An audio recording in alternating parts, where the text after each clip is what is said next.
सुल्तान और असफर भाई का आपस में क्या ताल्लुक है? वही जो एक क्रिमिनल का एक क्रिमिनल माइंड के साथ होता है। मैं तुम्हारे साथ सिर्फ मजाक कर रही थी, तुम तो इतने परेशान हो गए हो। इजी। आई थिंक हमें लंच बाहर करना चाहिए। नहीं, मैं लॉन में लंच लगा देती हूँ, वहीं कर लेते हैं। नहीं, हम लंच बाहर कर रहे हैं। नो मोर आर्ग्यूमेंट्स, ओके? तुम्हें मेरे साथ घर पर अकेले रहकर घबराहट फील हो रही है? हाँ, मैं घबरा रहा था क्योंकि मैं शायद आज तक तुम्हें भूला नहीं हूँ। हाँ, हो रही है। चलो आओ, लेट्स गो, लेट हो रहे हैं हम। कम चलो। ये देखें हयात साहब, शान की माँ ने शादी की तस्वीरें भेजी हैं। इनकी भतीजी की शादी थी और पूरा खानदान इकट्ठा था। आप देखें ना, माशाल्लाह से कितना अच्छा खानदान है, सब एक से बढ़कर एक है। मेरा दिल तो बहुत मुतमईन है।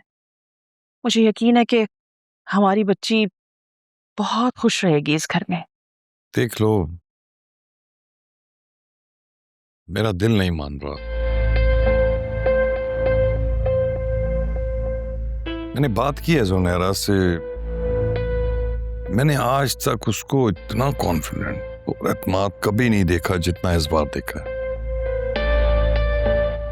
देख लो कहीं लेने के देने ना पड़ जाएं। खुदा ना खास्ता अगर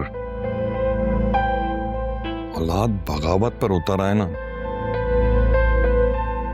तो जग रसाई बहुत ज्यादा होती है। अरे आप फिक्र ना करें, मुझे ऐसी बगावतों के सर कुचलने और तख्ते उलटने खूब अच्छी तरह से आते हैं।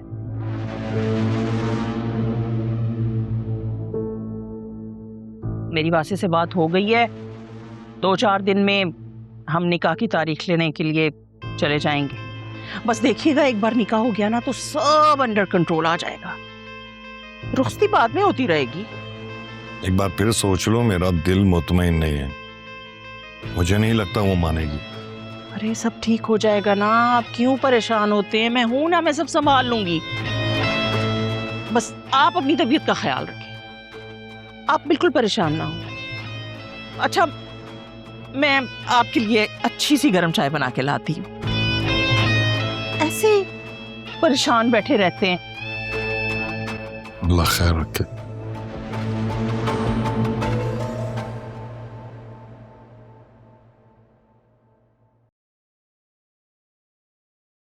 जोया, एक कप चाय मिलेगी? मैं तो भाई क्रिस्पी सा पराठा खाऊंगी, भूख लग गई है। मेरी तो कल रात वाली बेइज्जती हजम ही नहीं हो रही है। तुम्हें क्या हुआ है? तुम इतने चुप चुप क्यों हो? जोया बाजी, क्या आपको भी डांट पड़ी है? जब मेरी इस घर में कोई अहमियत ही नहीं तो क्या जवाब दूं? ये क्या बात हुई? और किसने कहा कि तुम्हारी कोई अहमियत नहीं है? पर आप तो हमारी बड़ी बहन है ना, इस घर में सबसे ज्यादा इंपॉर्टेंस आपकी है। अच्छा, लग तो नहीं रहा। घर में इतना कुछ हो गया, तुम लोगों ने मुझे बताना जरूरी नहीं समझा।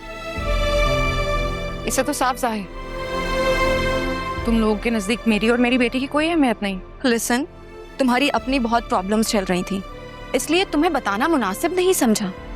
जी जोया बाजी, और आपको डॉक्टर ने स्ट्रेस लेने से मना किया है, तो प्लीज आप टेंशन मत ले। परेशानी किस बात की है?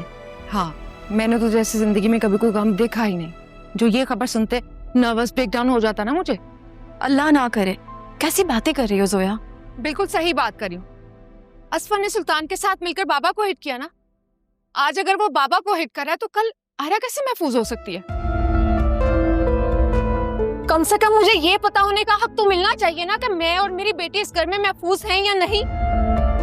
सब कुछ तो खो चुकी हूँ, घर, शौहर, यहाँ तक कि औलाद भी। एक ही बेटी बच्ची है मेरे पास, क्या वो भी? जोया बाजी, मैं आपको और आयरा को कुछ भी नहीं होने दूंगी। बस कर दो फिजा, कोई बात नहीं करनी मुझे तुमसे। दूर रहो। जोया बाजी, आप ख्वामख्वाह बात को बढ़ा रही हैं। मैं मानती हूँ ये सब कुछ मेरी वजह से हुआ है, पर इसमें मेरा कोई कसूर नहीं है। ये क्या पागलपन है? क्यों लड़ रही हो बिला वजह? तमीज है कोई? बाहर तक आवाज आ रही तुम तीनों की। अम्मा, आप जोया बाजी को देखे ना। मैं कहती हूँ ऐसा करो, छुरी उठाओ और एक दूसरे को मार लो, फिर सुकून आ जाएगा।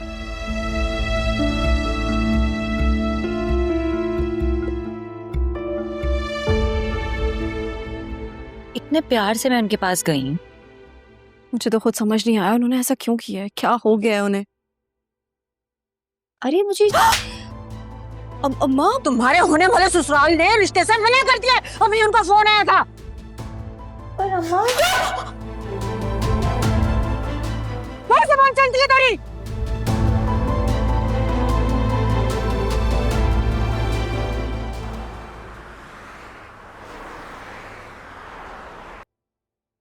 अम्मा बस पे करें, बंद करें अब रोना, तबीयत खराब हो जाएगी आपकी। उसकी जिंदगी खराब हो रही है, तुम्हें मेरी तबीयत की पड़ी है। या मेरे मालिक, ये सब कुछ हमारे साथ ही क्यों हो रहा है? मैंने इस लड़की को कहा भी था कि किसी को कुछ भी मत बताना, लेकिन इसने मेरी एक नहीं सुनी। मुझे तो समझ ही नहीं आ रही है कि जोया के खुला से फिजा के ससुराल वालों का क्या लेना देना। यकीनन ये कोई और ही बात है, और उन लोगों ने एक्सक्यूज बनाकर कह दिया कि जिस घर में लड़कियां खुला लें वहां से हम लड़कियां नहीं लाते। वैसे अगर वो लोग इतने ही उसूल परस्त हैं और दकियानुसी हैं तो न्यूजीलैंड में वो लोग क्या कर रहे हैं? उन्हें तो यहाँ किसी गांव देहात में शिफ्ट हो जाना चाहिए। वैसे अच्छा ही हुआ, ये बैकवर्ड लोगों से हमारी जान बच गई। ये दुनिया तुम्हारी सोच के मुताबिक नहीं चलती। हम लड़की वाले हैं, हमें लड़के वालों का मुंह देखना पड़ता है, उनकी बातें सुननी पड़ती हैं, बर्दाश्त करनी पड़ती हैं।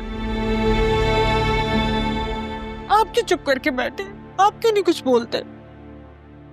मैं क्या बोलूं? मेरी तो कुछ समझ में नहीं आ रहा।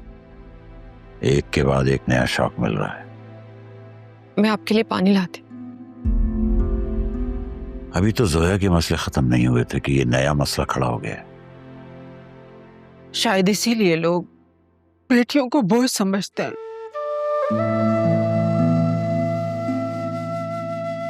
अम्मा, मतलब आपका कि हम अब आपके लिए बोझ हैं?